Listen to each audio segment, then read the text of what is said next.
अस्सलाम वालेकुम पाकिस्तान, मैं हूं हसन अंसारी और आप देख रहे हैं पेरेंटिंग ऑनलाइन, पाकिस्तान का सबसे पहला और वाहिद पेरेंटिंग का लाइव शो।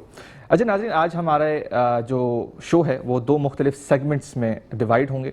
पहले हम ऑटिज़म के बारे में बात करेंगे, स्किन केयर के बारे में बात करेंगे और उसके बाद दूसरे सेगमेंट में हम फादरहुड के बारे में बात करेंगे। अभी हमारे पास स्टूडियो के अंदर जो मौजूद हैं वो डॉक्टर दुआ अली खान साहिबा हैं, जो कि यूके बोर्ड सर्टिफाइड हैं, एस्थेटिक कंसल्टेंट हैं और गोल्ड मेडलिस्ट हैं, और इन्होंने चित्राल के अंदर सबसे पहला स्किन का क्लिनिक खोला है जो कि फ्री है। दूसरी जानिब हमारे साथ फायजा भमानी साहिबा मौजूद हैं, जो कि ऑटिज़म ABA के लिए काम करती आ रही हैं गुज़िश्ता तकरीबन 11 साल से, और दुबई का इनका एक्सपोजर है, अमेरिका का इनका एक्सपोजर है, वहाँ पे जाके ये सीखी हैं और बहुत सारी चीज़ें वहाँ से इन्होंने जो सीख के आई हैं वो पाकिस्तान के अंदर इम्प्लीमेंट करने की कोशिश कर रही हैं। जो बच्चे ऑटिज़म के शिकार हैं, जो बच्चे डेवलपमेंट डिसेबिलिटीज़ के शिकार हैं या डिलेज़ के शिकार हैं, उनको किसी न किसी तरीके से ये सिखाती हैं, ये थेरेपीज़ देती हैं, और जिस तरह से इनका इदारा है वहाँ पे सिक्योर्ड इन्वायरमेंट है, होम फ्रेंडली इन्वायरमेंट है। इनके जो एजुकेशनिस्ट हैं वो बहुत क्वालिफाइड हैं, बहुत अच्छे तरीके से ग्रीट करते हैं और बच्चों को सिक्योर फील कराते हैं ताकि बच्चे जो है आसानी से चीज़ें सीख सकें। तो अस्सलाम वालेकुम आप दोनों को। पहले हम आपसे आगाज़ करेंगे डॉक्टर साहब। तो आजकल का दौर है, आपको पता ही है, अभी 2026 का वक्त चल रहा है, बच्चे जो हैं वो कॉस्मेटिक्स यूज़ करना चाहते हैं और छोटी छोटी बच्चियां भी यूज़ कर रही होती हैं, छोटे छोटे बच्चे भी यूज़ कर रहे होते हैं, बट उसकी वजह से स्किन में लाजमी सी बात है कोई ना कोई डिफेक्ट या अफेक्ट तो पड़ता होगा। तो इसके बारे में ज़रा बताएं कि क्या कॉस्मेटिक्स यूज़ करना सही है या गलत है? At what certain amount of age आप अप्लाई कर सकते हैं? अच्छा, जो कॉस्मेटिक्स होते हैं ना वो टीनेज लाइफ में तो we can still recommend, but आज के टाइम में सिंस इंफॉर्मेशन काफ़ी लिमिटेड है तो टॉडलर्स भी इस्तेमाल कर रहे हैं। अपनी माँ को देख के माँ ने लिपस्टिक लगाई तो मैं भी लगा लेती हूँ। It's happening a lot nowadays, and उसकी वजह से रिएक्शन होता है बिकॉज जो इंग्रेडिएंट्स हम एडल्ट क्रीम्स में इस्तेमाल करते हैं those are quite harsh compare for the toddlers या बेबी की जो स्किन होती है वो बहुत थिन होती है, तो it's not recommended at all. And मेरे पास काफ़ी सारे clinical cases even in Chitral, since you mention that, तो चित्राल में भी काफ़ी ऐसे केसेस आए थे जिसमें बहुत बुरा रिएक्शन हुआ था बच्चों की स्किन के ऊपर, बहुत एक्नी हुई भी थी, सीवियर एक्नी जिसे कहते हैं। तो no, it's not recommended at all. At what age start कर सकते हैं? टीनेज लाइफ में कर सकते हैं इस्तेमाल, बट अगेन आप मेकअप नहीं इस्तेमाल करें, use sunscreen, use like moisturiser. अगर आपकी एक्नी प्रोन स्किन है तो एक्नी प्रोन आप उसका ट्रीटमेंट ले सकते हैं, जैसे कि एक्नी कंट्रोल का फेस वॉश होता है, but still I wouldn't recommend कि आप मेकअप इस्तेमाल करना शुरू कर दें just because like you have turn 15 या 16। दे 18-19 चलो still fine, but 15-16 still not. So teenage life में जितना अवॉइड कर सकें करें because it's a delicate skin. ठीक है, थैंक यू डॉक्टर साहब। अभी हम इस पर भी डिस्कस करेंगे। अच्छा फायजा साहब, मैं आपसे पूछना चाहूँगा कि ABA के बारे में आप ज़रा बताएं। पहले तो ये बताएं कि ऑटिज़म होता क्या है, और ऑटिज़म के बाद फिर हम बताएंगे कि ABA होता क्या है।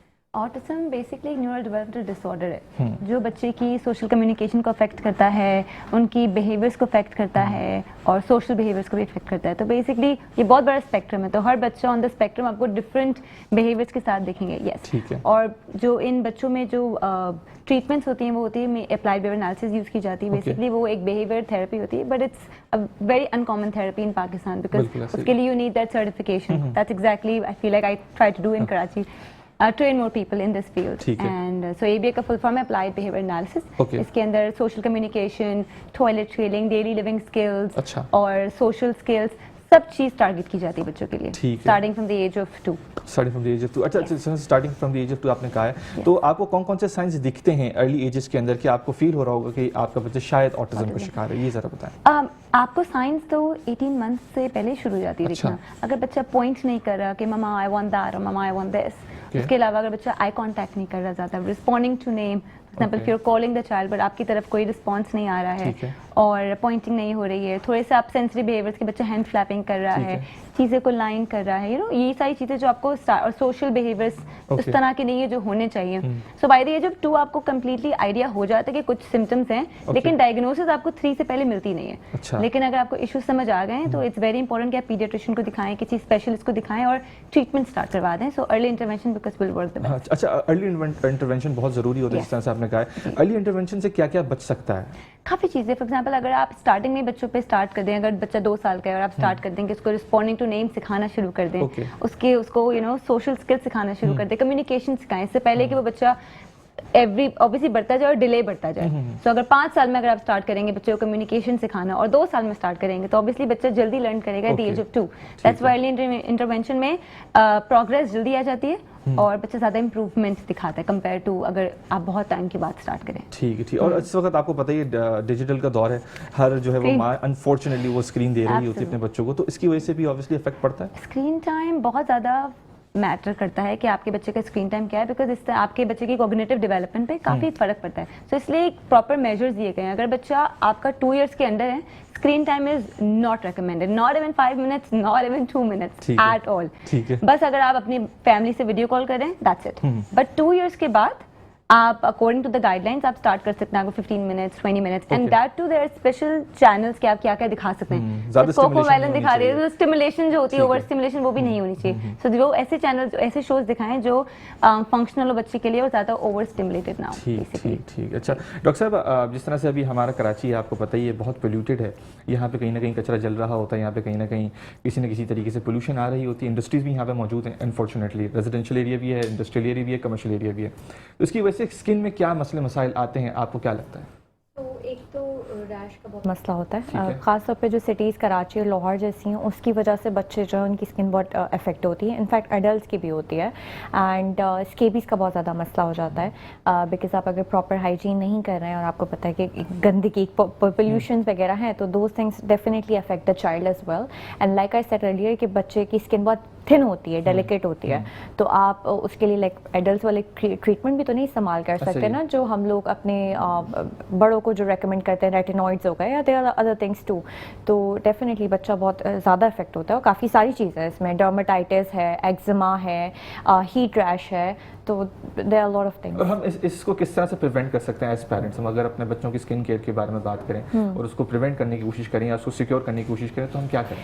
सिंपल हाइजीन रखें, मतलब के क्लेंजिंग, जिंक बेस्ड सनस्क्रीन और साथ में मॉइस्चराइज़र। एंड देन अगर बच्चे की एक्नी प्रोन स्किन है तो उसके लिए ट्रीटमेंट इस्तेमाल करें, कंसल्ट योर डर्मेटोलॉजिस्ट और एस्थेटिक डॉक्टर, तो उसके हिसाब से करें, सेल्फ मेडिकेट ना करें। सेल्फ मेडिकेट ना करें, सेल्फ मेडिकेट अगर कर ले, क्योंकि अनफॉर्चुनेटली हमारे साथ यही होता है कि हम सेल्फ मेडिकेशन बहुत करते हैं या फिर हम घर की जड़ी बूटियां बहुत इस्तेमाल करते हैं, इसकी वजह से नुकसान हो सकते हैं। बिल्कुल होते हैं, होम रेमेडीज़ की वजह से होते हैं, क्योंकि जो वो होम रेमेडीज़ आपने देखा होगा कि हम बड़े जो इस्तेमाल कर रहे होते हैं घरेलू टोटके, अगर हम बच्चे की स्किन के ऊपर इस्तेमाल करते हैं तो that really affects the skin.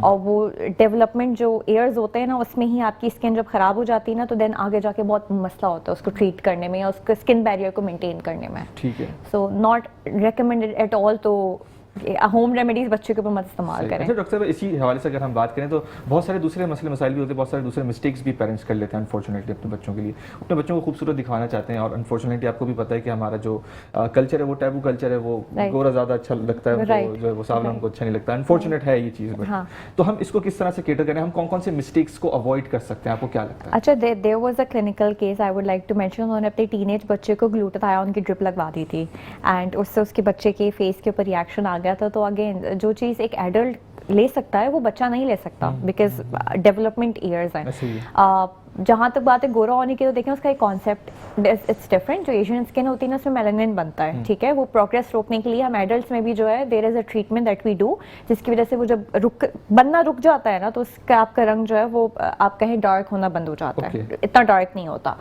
But still it can not be like कि अमेरिकन्स या कैनेडियंस जैसी स्किन हो जाए।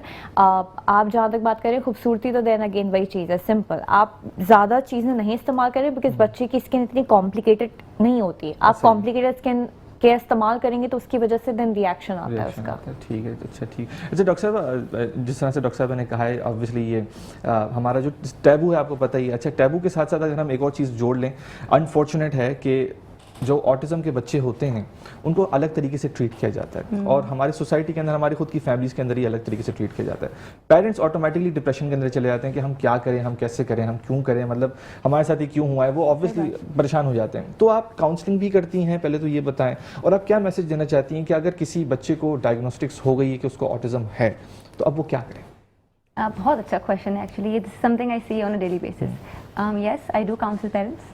मुझे लगता है कि अगर आप सिर्फ बच्चा अगर हमारे पास आ रहा है तो we just don't treat the child. अगर मैं पेरेंट्स को ऑन बोर्ड नहीं लूंगी, उनको नहीं सिखाऊंगी करना क्या है, तो फिर 1 घंटा 2 घंटा मेरे पास बच्चा होगा, जाना तो उनको घर पे रहे। तो इट्स वेरी दैट्स व्हाई हम लोग यू मैटर में, जो मेरे इदारे का नाम है, हम पेरेंट्स को काफ़ी एप्लीकेशन भी प्रोवाइड करते हैं, तो उनके पास घर में बैठ के वीडियोज़ और पूरी रिपोर्ट्स आ रही होती है exactly what we are doing with the kid, right. उसके अलावा अगर आपको डायग्नोसिस कोई मिली है, ठीक है, that you know your child may be on the spectrum, denial पे इतना वक्त जाहिर ना करें, right away accept it that okay it's all right, I have got this. क्यों हुआ, कैसे हुआ, जेनेटिक फैक्टर्स हो सकते हैं, एनवायरमेंटल फैक्टर्स हो सकते हैं, अब आगे क्या करना है। I think focus on treatment instead of why it happened, because हम जो वो टाइम वेस्ट कर देते हैं ना, तो फिर ये होता है कि फिर हम अपने आप को टाइम देते कि नहीं अब तो मैं क्या कर सकती हूँ, हम और टेस्टिंग करवाते हैं, ये नहीं हो सकता, एक्सेप्टेंस नहीं आ रही। तो मुझे लगता है आपको ऑन द साइड जो टेस्टिंग करवानी है आप करवाएं, बट बच्चे की थेरेपी जरूर शुरू करवा दें, इससे होगा। और then let's say usually parents को कहते हैं अगर ऑन द साइड आपको भी किसी थेरेपी की नीड है, कि हर किसी को होती है कोई ना कोई, so if you want to speak to someone go for it.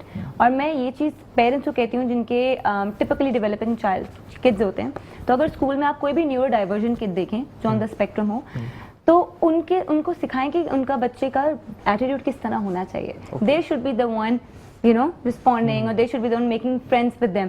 तो ये चीज़ अगर घर में हम ट्रेनिंग उन बच्चे पेरेंट्स को देंगे जिनके बच्चे टिपिकली डेवलपिंग बच्चे हैं, कि आपको न्यूरो डाइवर्जन किड्स के साथ किस तरह बिहेव करना है, आई थिंक ये ट्रेनिंग हर पेरेंट को अपने बच्चों को देनी चाहिए कि आपके क्लास में कैसे ही बच्चे हों, you need to you know go forward. If they are not talking to you, you go and talk to them. Maybe that's what they need, and I think empathy is what we need here. ठीक। अच्छा भाई साहब, ये भी ज़रूर बताइएगा कि obviously आप जिस तरह से आप कह रही हैं कि हमें एम्पैथी जो है वो ज़रूरी है, हम सिंपैथी ना दें, हम एम्पैथी दें ऑब्वियसली। तो इसके अंदर ये वाली बात भी होती है कि अब जैसे पेरेंट्स हैं, वो पेरेंट्स तो खैर परेशान हैं ही, आपने बच्चे को भी किस तरह से कर लिया, आपने बता दिया, बट हम एज पेरेंट्स अगर आप टिप्स एंड ट्रिक्स देना चाहें कि हम अपने बच्चों को किस तरह से अच्छे तरीके से डेवलप कर सकते हैं, अच्छे तरीके से इन्वायरमेंट सेव कर सकते हैं, भले वो ऑटिज्म का हो या ऑटिज्म का शिकार ना हो, बट अगर हम अपने बच्चों को मजबूत करना चाह रहे हैं तो क्या क्या आपके पास टिप्स एंड ट्रिक्स हैं? मुझे लगता है सबसे पहले तो मैं बताऊंगी कि आप स्क्रीन टाइम मिनिमल रखें। ठीक है। आपके बच्चा 1 साल का है, 2.5 साल का है, जितने भी साल का है, स्क्रीन टाइम को इतना मिनिमल रखें, जस्ट बिकॉज आपको घर में कुछ काम करने के, मैंने let's say I am gonna wash dishes और मैं थोड़ा सा टीवी लगा देती हूँ, आपको ये नहीं पता कि वो 5 मिनट्स भी किस तरह रिएक्ट करेंगे बच्चे के माइंड पे। हर बच्चा के दिमाग में अलग तरह से स्क्रीन रिएक्ट करता है, so I feel like there is no point of taking the risk, especially अगर बच्चा 2 इयर्स के अंदर है, तो आपने पहले तो स्क्रीन से दूर रखना है। Secondly environmental process foods is well, जितना हो सकता है जितना प्रोसेस फूड्स और पैक्ड फूड्स को अवॉइड करें, और घर में जितना कर सकते हैं हेल्दी ईटिंग की आदत डालें। ये कोल्ड ड्रिंक से बचें। सही है। एवरी चाइल्ड ऐसी कोल्ड ड्रिंक्स पी रहे हैं कि हाँ मैंने पेप्सी में थोड़ा सा वाटर मिला दिया, it's fine, it's not fine. आप बच्चों को नहीं दे। मैं खुद भी एक पेरेंट हूँ, मेरा भी 4 साल का बेटा है, तो मैं सिर्फ एज अ प्रोफेशनल बात नहीं करती, मैं एज अ पेरेंट भी बताती हूँ कि I would not do it to my child. As a parent मैं भी सामने वाले को यही कहूँगी आपको भी नहीं करना चाहिए। सो जंक ऑब्वियसली मैं नहीं कहती जंक कंप्लीटली खत्म कर दें, बिकॉज ये कुछ ना कुछ शुगर तो बच्चा लेगा, बट अगर आप लिमिट कर सकते हैं screen time and junk, giving dairy and sugar on the weekends, then do that. So every day का रूटीन डिस्टर्ब ना हो। रात को बच्चे को जल्दी सोना जरूरी है, प्रॉपर 9 to 10 आवर्स की स्लीप जरूरी है, सो दैट मॉर्निंग में बच्चा फ्रेश उठे। जो मॉर्निंग टाइम बच्चे 12 बजे तक सो रहे होते हैं, जो स्कूल स्टार्ट नहीं भी करते हैं, तो वो भी रेकमेंडेड नहीं है, बिकॉज मॉर्निंग में बच्चों का दिमाग बहुत ज़्यादा अच्छी तरह काम करता है। तो ये चीज़ें आई थिंक अगर आप रूटीन रखेंगे ना बच्चों का structure, every day boundaries, every day have to wake up this time, उसकी ये क्लास है, मुझे इस टाइम पे उसको पार्क ले जाना है, और रात में बेड टाइम में शुरू करूंगी 6 बजे, तो by the time the child like 8 बजे तक the child is gonna sleep. और बुक रीडिंग से हमें खत्म करना है, इंस्टेड ऑफ हम टीवी से खत्म कर रहे हैं। तो आई थिंक ये चीज़ अगर हम स्लोली प्रैक्टिस में ले आएंगे, अगर हम नहीं भी करते, आई नो इट्स डिफिकल्ट कि एकदम से मैं कैसे स्क्रीन हटा दूं, राइट, स्टेप बाय स्टेप आप स्टार्ट करें। और अगर आप बच्चे को फीडर दे रहे हैं, बट बच्चा अगर 2 साल का हो गया, तो वो फीडर से भी आपको अपने आप को वीन ऑफ करना चाहिए, लाइक कि वो जो भी है, वो जिस तरह की बॉटल यूज होती है, तो 2 साल के बाद वो रेकमेंडेड नहीं होती। स्ट्रॉ पे लेके आए बच्चों को, तो ये सब चीजें काफी पेरेंट्स को नहीं पता होती, तो मेरे पास आते तो मैं उनको ये गाइडलाइंस देती हूँ कि आप घर में ये शुरू करें, and then automatically you gonna see a difference. सही, ठीक। अच्छा डॉक्टर साहब, जिस तरह से फायदा साहब ने कहा, ऑब्वियसली कि जंक फूड से आप गुरेज करें, परहेज करें, और आप हफ्ते के अंदर रखें, लिमिटेशन रखें, बाउंड्रीज रखें, तो ऑब्वियसली बात है कि जंक फूड जो है वो स्किन पे भी अफेक्ट करता करता होगा, तो क्या इफेक्ट करता है जरा ये भी बताएं। ऑयली फूड, जो आजकल बच्चे जो है फ्राइज बहुत खाते हैं, फ्राइड फूड, तो उसकी वजह से एक्ने होती है क्योंकि हार्मोनल चेंजेस भी आ रहे होते हैं Okay. डेवलपमेंट ईयर्स में, स्पेशली अच्छा। टीनेज की लाइफ में। अच्छा। तो जितना हो सके उसको आप लिमिटेड रखें जंक फूड को। और दूसरी चीज़ ये कि another thing that I would like to mention कि स्लीप, मेक श्योर कि बच्चा जो है सफिशिएंट स्लीप ले, क्योंकि अक्सर होता ये है कि आजकल का जो रूटीन चल रहा है ना, आजकल का जो यहाँ पे लाइफ स्टाइल है, वही होता है कि बच्चा भी माँ बाप के साथ जाग रहा है। अगर हम सहरी में जाग रहे हैं तो बच्चा भी साथ में सहरी में जाग रहा है। बट द थिंग इज कि एडल्ट की एक लिमिट होती है, वो फिर भी उनका थ्रेशोल्ड ज़्यादा होता है, बच्चे का नहीं होता। तो वो जब बच्चा जाग रहा है तो उसको डार्क सर्कल्स भी आ रहे हैं, देन उसकी अंदर का जो सिस्टम है वो भी डिस्टर्ब हो रहा है, तो there are other things too. तो यस, एक स्लीप है, एक डाइट है, एंड देन आप जो है बच्चे का जो स्किन केयर है उसको भी बहुत मिनिमल रखें। सिर्फ 3 चीज़ों का इस्तेमाल रखें, मॉइस्चराइजर, सनस्क्रीन या फिर क्लेंजिंग, दैट्स इट। इसके ज़्यादा ओवर कॉम्प्लिकेट ना करें, बिकॉज बच्चे की स्किन जो है वो ओवर कॉम्प्लिकेटेड नहीं है। अच्छा, बच्चों की स्किन केयर जिस तरह से भी आपने कहा है, वो किस एज में करना शुरू करें? द जो 3 फेस चीज़ें वॉश आपने एंड ऑल बोली थी। चीज़ें अब आप टॉडलर एज में ही करेंगे। अच्छा, टॉलर एज में करने शुरू कर सकते हैं। ठीक है, ठीक है। अच्छा फायद साहब, जिस तरह से अभी डॉक्टर साहब ने कहा अभी टॉलर एज के अंदर जो है वो स्किन केयर यूज़ कर सकते हैं। अच्छा, टॉलर एज के अंदर हम कौन कौन से टॉयज़ यूज़ कर सकते हैं? क्योंकि इस वक्त जो टॉयज़ हैं आपको भी पता है वो कलर्स हैं, वो लाइट्स हैं, वो बहुत स्टिमुलेटिंग टॉयज़ हैं। बट स्टिमुलेटिंग टॉयज़ सिर्फ और सिर्फ बच्चा जो वो देख रहा होता है उसको उससे कुछ सीख नहीं रहा होता। मोटर स्किल्स वाले टॉयज़ हम अनफॉर्चुनेटली ऑर्डर नहीं करते या बाय नहीं करते। तो आप क्या सजेस्ट करती हैं कि क्या हमें मोटर स्किल्स वाले टॉयज़ यूज़ करने चाहिए टॉडलर एज के अंदर? Absolutely, I think as appropriate toys बहुत इंपॉर्टेंट है। तो मोटर स्किल फॉर एग्जांपल आपकी ग्रॉस मोटर जिसमें कवर करे, आपकी फाइन मोटर कवर करे। फाइन मोटर हमारी ये होती है, ठीक है। तो फाइन मोटर में अगर हम पेग्स यूज़ कर रहे हैं, हम स्मॉल ब्लॉक्स यूज़ कर रहे हैं, हम लेगोज यूज़ कर रहे हैं, जिसमें हमारे सारी फिंगर्स का यूटिलाइजेशन होगी, राइट। उसके अलावा अगर हम पजल्स यूज़ कर रहे हैं तो पजल्स में होगा कि आपका हैंड और आई कोऑर्डिनेशन होगा। तो आप पजल्स को देखेंगे और आप पजल बोर्ड पर जाके पजल को पुट करेंगे। तो इसमें आपका हैंड आई कोऑर्डिनेशन भी है और ये आपके लिए एज अप्रोप्रिएट भी है, बिकॉज आप स्कैन भी करें एग्जैक्टली वेयर द खाओ is, where the ball is, you know. आप ये सब चीज़ें बहुत ज़रूरी है। उसके अलावा बिल्डिंग टॉयज लेकर आए कि हम मैग्नेट बना रहे हैं, तो हम मैग्नेट में एक हाउस बना रहे हैं, हम कुछ और बना रहे हैं, तो इसमें बच्चे के अंदर अंडरस्टैंडिंग आएगी कि I am making something out of nothing, instead of कि बस मैं एक बॉल टावर से बॉल से ही खेल रहा हूँ। बिकॉज वो भी आप कर सकते हैं, ऐसा नहीं कि वो चीज़ें गलत है बच्चों के लिए, नहीं है। Sometimes it's okay to have those toys as well, but आप जितना कोशिश कर सकते हैं बच्चों की एवरीडे डेवलपमेंट में एज अप्रोप्रिएट टॉयज का डेफिनेटली ऐड ऑन करें उसमें, जिसमें कोई ना कोई चीज़ में जिसमें लर्निंग आ रही हो बच्चों की, मोटर स्किल्स हो। सेंसरी टॉयज भी बहुत अच्छे हैं बच्चों के लिए। अगर आप कोई एक्टिविटीज़ कर रहे हैं, फूड कलरिंग हो गई, और आप कोई एक्सपेरिमेंट्स कर रहे हैं, बच्चों को सिखा रहे हैं कि हम ये ऐड करेंगे तो दिस विल हैपन, ये ऐड करेंगे तो हम प्ले डो बना सकते हैं, घर के प्ले डो बनाएं। ठीक है, लेकिन फैज साहब इसमें एक और भी बहुत बड़ी इंपॉर्टेंट चीज़ है ना कि आपको खुद भी इन्वॉल्व होना पड़ेगा। ओह एब्सोल्युटली, ये बहुत अहम चीज़ है, क्योंकि अनफॉर्चुनेटली हम लोग जो है वो खुद इन्वॉल्व नहीं होते। कभी कभी मेट्स के साथ रख देते हैं कि आप खिला दें उसको, पर ये कि पेरेंट का इन्वॉल्वमेंट बहुत ज़रूरी है यहाँ पे, स्पेशली अगर the child has extra needs, then parents need to get, not just mother, fathers too. अच्छा, आपने ऑब्वियसली देखा होगा आपके पास सेंटर्स के अंदर आते हैं, तो जब फादर्स आप इन्वॉल्व होते हैं किसी भी बच्चे के साथ, तो आपने इम्पैक्ट देखा है उसका? एक्चुअली हमने यू मैटर में स्पोर्ट्स डे करवाया था, ठीक है, और मैंने इतने सारे फादर्स को कंट्रीब्यूट करते हुए देखा था, और जो बच्चों के फादर्स आए हुए थे, I just felt like they were just as soon as they would finish the race वो अपने फादर्स के पास भागते हुए जा रहे थे। एंड मुझे लगता है वो जो होलसम अप्रोच थी वो so nice to see. That's why मैं स्पोर्ट्स डे इन बच्चों के लिए एवरी ईयर करवाती हूँ यू मैटर में, बिकॉज देन उनको मिलती है कि मैं डैड के साथ भी रन कर रहा हूँ, अपनी मदर के साथ रन कर रहा हूँ, they run to their fathers. बहुत होलसम अप्रोच आ जाती है। और फादर जो उनके साथ वो वाली उस तरह का प्ले करते हैं, थोड़ा सा फिजिकल प्ले, बाहर लेके जाते हैं, बाइसाइकिल करवाते हैं, और जो मदर का थोड़ा डिफरेंट काइंड ऑफ प्ले होता है। सो वो बच्चा जो दोनों तरह के उनको चीज़ें मिल रही होती है, आई थिंक उनमें आप ज़्यादा इम्प्रूवमेंट ज़्यादा देखते हैं, और होलसम इमोशंस उनके इंटैक्ट होते हैं। So you definitely see more put together holistic approach in those kids. ठीक। अच्छा डॉक्टर साहब, अभी जिस तरह से इन्होंने बोला होलिस्टिक अप्रोच, और फादर्स जो है वो अगर इन्वॉल्व होते हैं तो ऑब्वियसली बात है कि उसकी डेवलपमेंट जो है वो और आसानी से और तेज़ी से होती होगी, ना सिर्फ मेंटली, फिजिकली और हर एस्पेक्ट से होती होगी। अच्छा, हम अगर हम देखें स्किन केयर के बारे में बात करें तो हमारा जो टैबू है या फिर असली हकीकत है वो आप बताएंगे, हम लोग फीमेल्स पे ज़्यादा फोकस करते हैं जब स्किन केयर के बारे में बात आती है, मेल्स पे फोकस नहीं करते हैं। अच्छा, अगर मेल्स के बारे में बात करें तो बच्चों पे तो बिल्कुल ही फोकस नहीं करते, बॉयज़ की बात करूँ, टॉडलर बॉयज़ की बात करूँ, तो क्या इन लोगों के लिए भी स्किन केयर यूज़ करना बहुत ज़रूरी है? In fact there was a research recent, American aesthetic और डर्माटोलॉजी के जो वो जर्नल है उस से एक रिसर्च थी कि men now are getting involve in skin care, पर वो तो चले एडल्ट के ऊपर बात है ना। अल्हम्दुलिल्लाह yes, there is recent developments कि man are also also getting into skincare because देखें skincare is just as equally important as any other part of your body. ये कोई female centric वो नहीं है and yes जो male बच्चा है उसके लिए भी it's equally important. उसके लिए भी and it's the same thing क्योंकि sun protection उसको भी चाहिए, उसको भी sun से बचना है, right? उसको भी रैश आ सकते हैं, उसको भी एक्जिमा हो सकता है. एक्जिमा में कहीं लिखा नहीं है ना कि सिर्फ लड़की को होगा. And the same goes for sunscreen के अलावा हाइजीन जो है, मैंने जो क्लेंजिंग का बोला, एक्ने लड़कों को भी आती है. तो yes the same goes for the male child as well. ठीक है. नाज़रीन एक छोटा सा वक्फा लेंगे, वक्फे के बाद फौरी हाजिर होंगे. कहीं मत जाइएगा, हमारे साथ जुड़े रहिएगा. अस्सलाम वालेकुम पाकिस्तान, आप देख रहे हैं पेरेंटिंग ऑनलाइन, पाकिस्तान का सबसे पहला और वाहिद पेरेंटिंग का लाइव शो. नाजरीन अभी हम बात कर रहे थे स्किन केयर के हवाले से और बात कर रहे थे ऑटिज्म के हवाले से, डेवलपमेंट डिलेज और डेवलपमेंट डिसेबिलिटीज़ के बारे में. अच्छा फ़ायदा साहब, आप मुझे ये बताइएगा कि जिस तरह से अभी इंस्टाग्राम और टिकटॉक अगर हम स्क्रॉल करें तो अच्छी बात भी है लेकिन थोड़ी सी स्केरी बात भी है कि अगर हम जब अपनी फीड देख रहे होते हैं as mothers and as fathers, हम देख रहे होते हैं कि इस बच्चे को ऑटिज्म है, इस बच्चे को ऑटिज्म है, हम जेंटल पेरेंटिंग ज़रूरी है, हम ये वाले टॉयज़ लें. अच्छा इसमें क्या होता है कि इसमें अच्छी चीज़ें तो खैर आती हैं बट कहीं ना कहीं दिमाग के सबकॉन्शियस माइंड के अंदर या अनकॉन्शियस माइंड के अंदर कहीं कुछ ना कुछ हैमर हो रहा होता है. क्या हम सही काम कर रहे हैं, क्या हम सही पेरेंट्स हैं?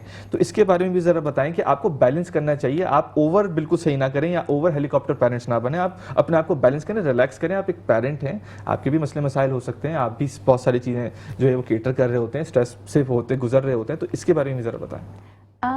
मुझे लगता है कि obviously everyone wants to be best parents, specially जो न्यू पेरेंट्स होते हैं.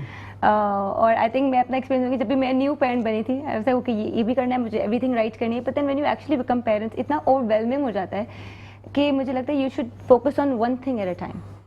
Routine, if I am taking care of the child, hygiene बच्चे की अच्छी है, बच्चा खा रहा सही है.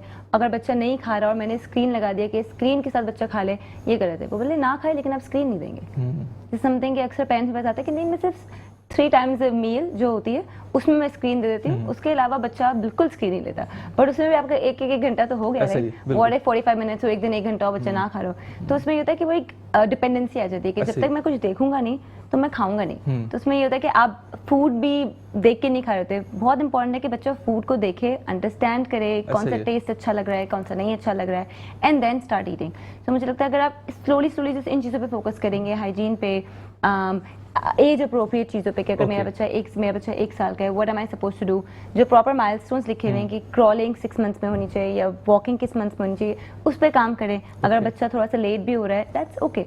एज फार एज आप काम है, आप रिलैक्सड हैं, work on your child. And if any time you see कि बच्चा मेरा 2 साल का हो गया है, मुझे कुछ प्रॉब्लम्स लग रही हैं कि ये चीज़ क्यों खुद नहीं हो रही सही, then definitely work on your that instinct feeling और आप किसी स्पेशलिस्ट को जाके जरूर मिले. ठीक है, यानी कि रिसर्च करें, ओवर रिसर्च ना करें. ओवर रिसर्च ना करें जो चीज़ों पे आपको दिख रहे हैं. और अगर ज़्यादा रिसर्च में आपको समझ नहीं आ रही चीज़ें, इतने स्पेशलिस्ट कराची में मेक श्योर करें कि वो ऑब्वियसली सर्टिफाइड हों, लाइसेंस्ड हों, and then go to them and meet with them. ठीक है. अच्छा डॉक्टर साहब, अभी जिस तरह से अभी ब्रेक के वक्त बात हो रही थी वो शैम्पू के बारे में, तो ऑब्वियसली बच्चों का जो है वो एक तो बॉडी वॉश यूज़ किया जाता है, उस बॉडी वॉश से फेस वॉश भी यूज़ किया जाता है. दूसरा ये है कि जो शैम्पूज़ हैं वो अनफॉर्चुनेटली बच्चों के शैम्पूज़ ज़्यादातर अवेलेबल नहीं होते मार्केट के अंदर. मासेस की अगर हम बात करें तो आप क्या रेकमेंड करेंगे बच्चों को कौन से शैम्पूज़ को यूज़ करने चाहिए? I would like to mention, पहली चीज़ तो ये कि एक्सेसिव बाथिंग भी नहीं करनी चाहिए, especially with the hot water, क्योंकि उससे आपके बच्चे की स्किन अफेक्ट होती है. So if it's winters, go for the warm lukewarm water, but don't go for hot water, क्योंकि अगेन जो एडल्ट है उनका थ्रेशोल्ड डिफरेंट है, जो बच्चे हैं उनका थ्रेशोल्ड कम है. ठीक है. दूसरी चीज़ ये कि फेस वॉश इस्तेमाल करें तो वो डेलिकेट हों, मतलब वो एडल्ट्स वाले ना हो, मेक श्योर स्पेसिफिकली बच्चे के लिए बने हुए हों. दूसरी चीज़ ये कि जो सोप होते हैं, आपने देखा होगा हार्श सोप होते हैं, डोंट यूज़ दैट. आप डोव कर लें जो डव होता है, बट बेबी सोप आता है जॉनसन्स का, but don't use the ones that आप जो लक्स देखते हैं या नॉर्मल जनरली होते हैं. अच्छा, फॉर योर क्वेश्चन कि शैम्पू कौन सा इस्तेमाल करना चाहिए, तो डेफिनेटली नॉट द वंस जो हम इस्तेमाल कर रहे होते हैं, क्योंकि उसमें फ्रेग्रेंस होता है, उसमें सर्टेन इंग्रेडिएंट्स होते हैं जो हमारे बालों के लिए बने हुए होते हैं. It's not for the child's scalp. आप अगर उसमें इस्तेमाल कर रहे हो तो वो बच्चे की जो स्कैल्प है ना वो अगेन वो भी डेलिकेट होती है, तो वो इरिटेट हो सकती है. उस इरिटेशन की वजह से बच्चा बॉल्ड भी हो सकता है, बॉल्ड पैचेस बन सकते हैं जो ट्रीट करने में बहुत मसला करेगा. तो जॉनसन्स इज ऑफ कोर्स एक ब्रांड है जो बहुत कॉमनली अवेलेबल है. इसके अलावा जो बेबी और भी आते हैं बेबी प्रोडक्ट्स, तो यूज़ दैट, बट एडल्ट्स की चीज़ें इस्तेमाल ना करें बच्चे के ऊपर, क्योंकि वो अफेक्ट होता है एंड देन रिवर्स करने में बहुत मसला होता है. For a doctor for anyone. अच्छा, रिवर्स लेकिन हो सकता है। It's going to be quite hard and कहीं कोई right and fast rule नहीं है ना कि होगा या नहीं होगा. It's going to take some time. आप मुझे खुद बताएंगे एक बॉल पैच बन गया है तो मैं उसको कैसे रिवर्स करूंगी, राइट? बच्चे की डेवलपमेंट एज में ही बॉल पैच बन गया है तो मैं कैसे उसको रिवर्स करूं? आप कोई बड़ा इंसान होगा तो मैं उसको कह दूंगी कि चले मैं आपका ट्रांसप्लांट कर देती हूँ. बच्चे का ट्रांसप्लांट तो नहीं कर सकती ना मैं. तो yes, you know, prevention is better than the cure. अच्छा डॉक्टर साहब, ये एक उस वक्त पाकिस्तान की माएँ और वालिदैन देख रहे हैं तो आप क्या मैसेज देना चाहेंगे पाकिस्तानी पेरेंट्स को स्किन केयर के हवाले से? Very simple, don't over complicated. Don't use the skin care जो आप इस्तेमाल करें वो बच्चे पे इस्तेमाल कर दो. डोंट थिंक कि जो मेरे लिए ठीक है, अगर मैं कोई गोरा होने की क्रीम इस्तेमाल कर रही हूँ तो मैं बच्चे पे भी कर दूँ तो वो काम कर जाएगी. वो काम नहीं करेगी. वो उल्टा ये होगा कि I have seen kids having cancer at 3-4 age, मतलब टॉडलर की उम्र होती है जो 3 and 4 होती है. तो definitely not recommended. Or don't overcomplicate because it's a very delicate skin. So keep it simple. Keep it just 3 things कि भाई I need to protect my child from the sun. I need to make sure कि मेरा जो बच्चा है उसका hygiene proper है and make sure cleansing है. अगर काफ़ी सारे बच्चों की skin जो वो acne prone होती है तो make sure कि उसका proper treatment हो. Not more than that. ठीक है सर. फाइज साहब, आप क्या देंगी हमारी वालिदैन को, वालिद साहब को और वालदाओं को एक मैसेज, क्योंकि इस वक्त पूरा पाकिस्तान के तमाम पेरेंट्स आपको देख रहे हैं, तो एक जेनेरिक सा मैसेज आप अगर देना चाहें तो क्या देंगी? मैं मैसेज ये दूंगी कि अपनी मेंटल हेल्थ का ख्याल रखें. ठीक है. आप अपने बच्चों का तो रख रहे हैं बट अपनी मेंटल हेल्थ का भी ख्याल रखें. बहुत ज़रूरी है कि अक्सर काफ़ी ब्लेम मदर्स को किया जाता है and I don't think that's fair. किसी एक की भी गलती नहीं होती. अगर कोई भी बच्चे में प्रॉब्लम आती है, कोई भी डिले आता है, काफ़ी ज़्यादा मैं देखती हूँ हमारी सोसाइटी में blame is on the mothers and I feel like that's not fair. मैं वो पेरेंट्स को इतनी अच्छी तरह बच्चे की वेलबींग में देखती हूँ, अपब्रिंगिंग में देखती हूँ. मेरे पास जो पेरेंट्स आते हैं जिसमें बोथ पेरेंट्स आर टुगेदर. अगर सिर्फ यूजुअली मदर्स आती हूँ कहती है मेरे हस्बैंड कहते हैं इट्स बिकॉज ऑफ मी, फिर मैं देखती हूँ उनको भी डिप्रेशन हो रहा है, उनको एंजाइटी हो रही है और उनकी वजह से वो चीज़ें ट्रांसफ़र हो रही है बच्चों में. तो इट्स वेरी इंपॉर्टेंट कि आप एज अ टीम काम करें, ऐसा ही टीम प्लेयर करें. The wife needs you, your husband needs you, both of you work as a team. और अपने बच्चे पे जिस तरह साथ में काम करेंगे कि एक दिन बेड टाइम रूटीन आपने ले लिया, एक दिन आपके हस्बैंड ने ले लिया, राइट, एक दिन पार्क आप ले चले गए तो एक दिन आपके हस्बैंड ले गए, तो आप मिलके जितना काम करेंगे और कि अगर कोई इशू लग भी रहा है it's okay. There are so many people available nowadays. अल्हम्दुलिल्लाह हमारे कराची में काफ़ी चीज़ें अवेयरनेस बढ़ रही है तो ऑब्वियसली सप्लाई भी बढ़ रही है. हमारे पास काफ़ी सर्टिफाइड इंडिविजुअल्स है कराची में. सो यू गो, जो भी आपके घर के करीब है, आप किसी भी एरिया में रहते हैं, आप देखें वहाँ पे कौन है कौन नहीं है, और अगर आपको इन्फॉर्मेशन चाहिए then you can always reach out and we can tell you कि कहाँ पे आपको कौन मिल सकता है. एंड आप उनसे मिलें और एक्सप्लेन करें कि मेरा बच्चा इस स्टेज का है और मुझे अब आगे क्या करना चाहिए, instead of just wasting time and not doing anything about it. एक और चीज़ काफ़ी पेरेंट्स करते हैं कि हम दूसरा बच्चा कर लेते हैं तो वो बच्चा ऑटोमेटिकली दूसरे वाले से लर्न कर लेगा. That's wrong. इसमें ये कह रहे हैं कि आप अपने पहले बच्चे का टाइम वेस्ट करें. वो बच्चा 6 साल का हो जाएगा, फिर आप बोलेंगे अच्छा ये तो काम नहीं किया, let me start working on therapy now. But then उसमें आपने इतने सारे साल तो वेस्ट कर दिए, right. So I feel like कि होलसम अप्रोच दें. जो आपके पास एक है उसको अपना 100% टाइम दें and work as a team. कोई भी अकेले किसी चीज में नहीं कर सकता. और अगर आप किसी थेरेपी इंस्टीट्यूट भी जा रहे हैं तो डोंट थिंक कि वो सब करेंगे आपके लिए. आपको भी ट्रेनिंग लेनी है, आपको घर में वही चीजें करनी है and work as a team with schools with everyone together. ठीक. फाइज साहिबा, डॉक्टर साहिबा, दुनिया में सबसे कीमती चीज़ होता है वक्त, वो आप लोगों ने हमें दिया, ऑडियंस को दिया, मुल्क कौम को दे रही होती हैं. आप चित्राल में माशाल्लाह से बहुत बेहतरीन तरीके से काम कर रही हैं. अल्लाह पाक आपको इस्तिकामत दे और ताकत दे और हिम्मत दे कि आप और भी जगहें जो है वो फ्री क्लिनिक्स बनाएं. और अल्लाह आपको भी हिम्मत दे, इस्तिकामत दे कि आप जिस तरह से माशाल्लाह से बच्चों के लिए एक पूरा जो है वो ब्रिज बनी हुई है, वो गैप को फिल करने की कोशिश कर रही हैं. अल्लाह पाक आपको हिम्मत दे, क्योंकि अब आने वाले जो जनरेशन है वो हमारे यही लीडर्स हैं. इनको हमने ही ट्रेन करना है, बेहतर से बेहतर तरीके से बनाना है. नाज़रीन, कहीं मत जाइएगा, छोटा सा वक्फा से वापस आएंगे, फिर हम बात करेंगे फादरहुड के बारे में. कहीं मत जाइएगा, हमारे साथ बने रहिएगा. अस्सलाम वालेकुम पाकिस्तान, आप देख रहे हैं पेरेंटिंग ऑनलाइन, पाकिस्तान का सबसे पहला और वाहिद पेरेंटिंग का लाइव शो. नाज़रीन, अभी हम बात करेंगे इस बहुत इंपॉर्टेंट टॉपिक है फादरहुड के बारे में कि बच्चे जो है वो पैसे याद नहीं रखते, बच्चे टाइम याद रखते हैं. अब के जो हमारे गेस्ट है वो माशाल्लाह से वायरल सेंसेशन है, मेरे बड़े भाई हैं, उस्ताद हैं. उस्ताद इन सेंस कि हमारी मुलाकात इतनी तो नहीं रही है, लेकिन कहीं ना कहीं इनकी जो कंटेंट है वो मेरे फीड पे आ रही होती थी. बीच बीच में हमारे म्यूचुअल बहुत सारे लोग हैं जिन्होंने इन्होंने होस्ट किया है, मैंने होस्ट किया है, और कहीं ना कहीं म्यूचुअल जो है ना अंडरस्टैंडिंग भी है. Great mind think alike type वाली बात है. तो वेलकम करेंगे फ़ाहद रज़ा साहब. अस्सलाम वालेकुम, कैसे हैं आप? फाद भाई, माशाल्लाह से पहली बात तो ये है कि जिस तरह से मैंने आपको कहा अभी हमारे कहीं ना कहीं जो है वो माइंड्स जो है वो थिंक अलाइक करती हैं। तो फाद भाई, मैंने जो देखा है, ऑब्वियसली सर्वे किए हैं और खुद रिसर्च भी की है और खुद सोसाइटी के अंदर जो मैं उठता बैठता हूँ, वो अनफॉर्चुनेटली ऐसा ही है कि बाप जो है वो ओवर प्रोवाइड या ओवर सेक्रीफाइस कर रहा होता है प्रोवाइडिंग सेक्टर में। तो वो प्रोवाइड ज़्यादा कर रहा होता है, उसका माइंड ये होता है कि बस मैं प्रोवाइड करता रहूँ। वो एज अ फादर या एज अ पार्टनर अपना रोल, अपना किरदार अदा नहीं कर पा रहा होता। तो हम इस माइंडसेट से कैसे निकल सकते हैं, पहले तो ये बताएं। देखें, मेरा ताल्लुक ज़्यादातर जो रहा है वो फ़िटनेस से रहा है। ठीक है, प्रोफेशनली मैं फ़िटनेस कोचिंग करता हूँ और मैं एक सेल्स प्रोफेशनल भी रहा हूँ, बिज़नेस ग्रेजुएट भी हूँ। तो मैंने डिफरेंट एस्पेक्ट्स ऑफ लाइफ में काम किया हुआ है ऐसे ही। और मैंने हर जगह लोगों को देखा है कि वो फादरहुड के चैलेंजेस से किस तरह अपने आप को डील कर रहे होते हैं। तो मैंने ये नोट किया है कि देखें, जैसे रिक्शे के 3 पहिए होते हैं ना, तो आप सबसे पहले पहिए हैं, ठीक है, उसके बाद आपकी फैमिली है और फिर आपका काम है। तो हम बेसिकली इन तीनों चीज़ों में बैलेंस नहीं कर पा रहे होते। दो तो बात की बात है, और उसके लिए है अपने अंदर इन्वेस्टमेंट, अपने आप पे इन्वेस्टमेंट, क्योंकि ये लीडरशिप रोल है और लीडरशिप रोल ऐसा होता है कि इट्स एन एब्सोल्यूट पावर। और पेरेंट्स में तो फादरहुड, ख़ासतौर पे पेट्रियार्की जहाँ है हमारी सोसाइटी में, फादर के पास एब्सोल्यूट पावर है। तो उस पावर को आप यूज़ से ज़्यादा अब्यूज़ करने के चांसेस ज़्यादा होते हैं। तो अगर आपकी इन्वेस्टमेंट अपने अंदर नहीं है, आपने अपने एजुकेशन में या एनलाइटनमेंट में इन्वेस्टमेंट नहीं किया हुआ, आपने दुनिया का एक्सपोजर नहीं लिया हुआ, एक्सपीरियंसेस नहीं लिए हुए, आप लोगों से मिलते जुलते नहीं, आप किताबें नहीं पढ़ते, आप के डिफरेंट एस्पेक्ट्स ऑफ लाइफ से फ्लेवर्स नहीं है काम करने के, तो आप नहीं समझ पाएंगे अपनी औलाद को या अपनी औलाद के दोस्तों को या उनकी कंपनी को। सही। तो उसके लिए ज़रूरी है कि आप जितने ज़्यादा एज करते जाएं उतने ज़्यादा रिवर्स इंजीनियर भी करते जाएं कि यार जो नई पीढ़ी आ रही है, नई जनरेशन आ रही है, उसके लिए मुझे अपने आप को किस तरह टैकल करना है या केटर करना है। उसके लिए इन्वेस्टमेंट करनी पड़ेगी, उसके लिए नए यूथ से मिलना पड़ेगा, यूथ से बात करनी पड़ेगी, उनके चैलेंजेस समझना पड़ेगा।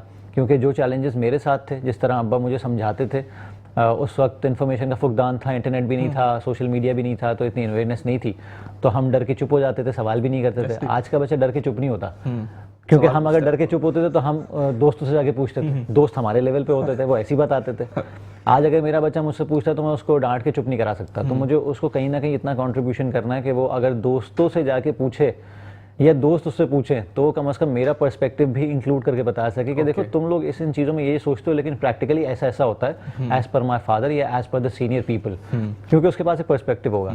तो मेरा ख्याल से ये ज़रूरी है कि आप इन्वेस्ट करना शुरू करें, यूथ से बात करें, जितना ज़्यादा अच्छा है उनसे घुले मिलें, और फिर कहीं जाके आप इस काबिल होंगे कि आप बैलेंस आउट कर पाएंगे इन चीज़ों को। ठीक, लेकिन फाद भाई वही वाली बात है कि हम एज पाकिस्तानी मर्द, हम ज़्यादातर ये भी देखा जाता है कि हम चाय के ढाबों पर ज़्यादा बैठने की कोशिश कर रहे होते हैं, अपने दोस्त अहबाबों से अपने जो है वो गिले शिकवे हम शेयर कर लेते हैं, लेकिन हम अपनी बीवी से नहीं कर पाते वो चीज़, और हम अपने बच्चे के सामने तो बिल्कुल भी नहीं कर पाते। तो ये इस माइंडसेट को भी चेंज करना बहुत ज़रूरी, क्योंकि ऑब्वियसली वो आपकी पार्टनर है, उसको भी आपको उतना ही टाइम देना है जितना टाइम आपने अपने आप को देना है। अनफॉर्चुनेटली अपने आप को तो देते नहीं है, लेकिन अपने दोस्तों को जरूर हम टाइम पूरा देते हैं, हम अपने जॉब में जरूर टाइम देते हैं। तो इस टाइम मैनेजमेंट को भी अगर आप देखें तो उसको किस तरह से आप कैटर करेंगे? देखें, इसको अगर उस पर्सपेक्टिव से देखा जाए कि आप अपने औलाद के लिए क्या चीज़, क्या एग्जाम्पलीफाई कर रहे हैं, ठीक है, अगर आप टाइम को इसी तरह ज़ाया करेंगे, अपने रिलेशनशिप्स को मैनेज नहीं करेंगे, तो आप अपने बेटे को या बेटी को बताएंगे नहीं कैसे करना है काम। आप बेसिकली ये चीज़ें करके उसको सिखा रहे होंगे, ऐसा ही है। वो आपकी बात नहीं सुनेगा, वो आपके एक्शंस को देखेगा। तो सबसे पहली बात तो ये कि मैं भी अक्सर यही बोलता हूँ कि भाई आप सिर्फ ये देखा करो, जो मैं कहता हूँ उसको नहीं सुना करो, आप मुझे चैलेंज भी किया करो। अच्छा। कि पापा आपने तो ऐसे कहा, ऐसे क्यों हो रहा है, ऐसे क्यों हो रहा है, हो सकता है पर्सपेक्टिव्स डिफरेंट हो, मैं आपको समझाऊँ कैसे होता है, कैसे नहीं होता।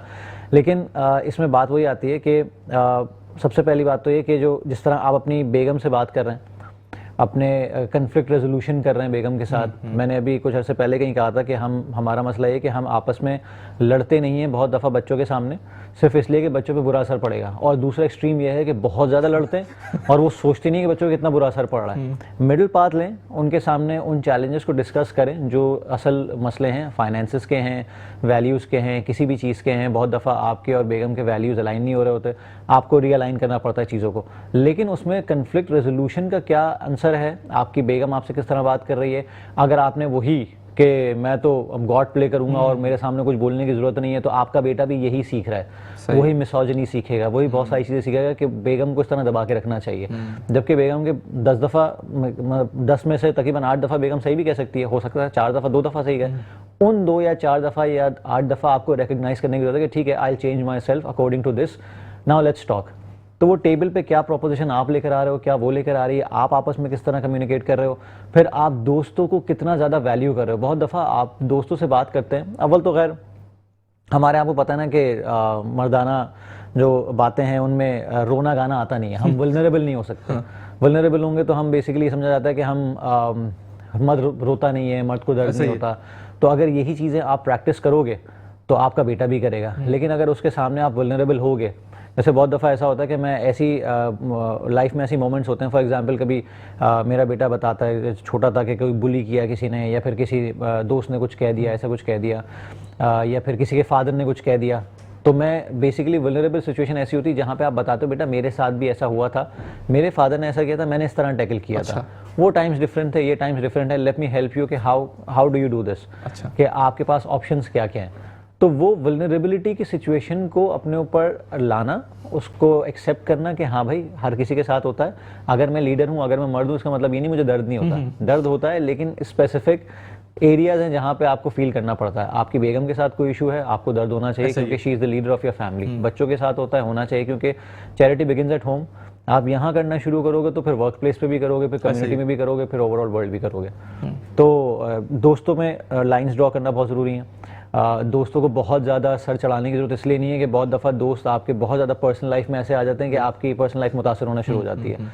तो दोस्तों में लाइंस ड्रॉ करना, एक सोशल बाउंड्रीज मियाँ बीवी के अंदर ड्रॉ करना, ये सब चीज़ें एक पर्सनल बाउंड्री होती है, उसको सिखाना ज़रूरी है, और वो एक्शन से ही आता है। अगर आप करेंगे दोस्तों को सही तरह मैनेज, तो वो भी दोस्तों को सही तरह मैनेज करेंगे। क्योंकि मुझे अच्छी तरह याद है मेरे अब्बा का कहना था कि भाई आज कहते ना कि a man is known by the company he keeps. तो यही होता था कि अक्सर मुझे याद है कि अक्सर मेरे अब्बा, मुझे नहीं पता डायरेक्ट नहीं बोलते थे, लेकिन मेरी अम्मा बताती कि तुम्हारा वो दोस्त अब्बा को बड़ा पसंद है। अच्छा।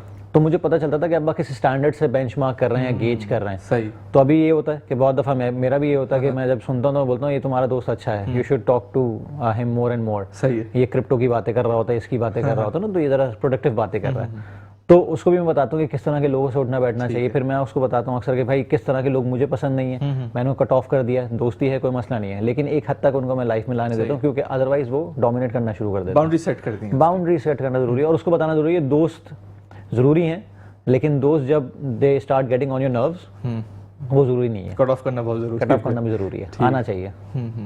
फाद साहब, दुनिया में सबसे कीमती चीज़ होता है वक्त। अनफॉर्चुनेटली हमारे इतना टाइम नहीं था, लेकिन जितना आपने बोला बहुत बेहतरीन तरीके से बोला, ये कि हम दोबारा आपको कोशिश करेंगे, सहमत करेंगे आप दोबारा आए। बट दुनिया में सबसे कीमती चीज़ होता है वक्त, वो आपने हमें दिया, ऑडियंस को दिया, हमारी और आपकी ऑडियंस माशाल्लाह से बहुत वसी हो रही है, वास्ट हो रही है, बहुत बड़ी हो रही है। अल्लाह पाक इसी तरह से आपसे भी काम लेते रहे, और हम किसी न किसी तरीके से इम्पैक्ट करने की कोशिश कर रहे हैं at the end of the day, कि हम अपने बच्चों को कैसे एम्पावर करें और पेरेंट्स को किस तरह से एम्पावर करें।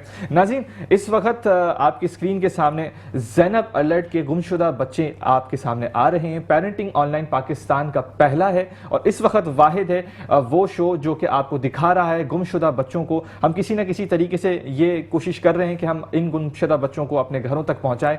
अगर आपको इन बच्चों में से कोई भी बच्चा दिख रहा है कहीं ना कहीं आपके गली मोहल्लों के अंदर, ये कराची, लाहौर और दीगर शहरों से गुमशुदा हो चुके हैं, तो आप मुतल्लका इदारों से राब्ता करें और आप कोशिश करें कि इस फेसबुक पे जाएं, ज़ैनब अलर्ट्स फेसबुक है, और वहां पे जाके आप किसी न किसी तरीके से शेयर करें, अपना किरदार अदा करें, और अपने नंबर प्लीज ये मुहिम याद रखें कि वालिदैन को चाहिए कि अपने नंबर अपने बच्चों को याद करवाएं। आपको, आपकी जिम्मेदारी है, मम्मा, डैडा, अल्लाह, इसके फौरी बाद जो चौथी चीज़ है वो आप याद करवाएं, अपना किसी न किसी का नंबर अपना करा दें या अपने पार्टनर करा दें, जो आसान है बच्चों के लिए वो लाजमी कराएं। यही था आज का हमारा मैसेज, यही था आज का हमारा शो। कल इसी चैनल पे 2 बजे आएंगे पेरेंटिंग ऑनलाइन के साथ। इसी के साथ हसन अंसारी साइनिंग ऑफ।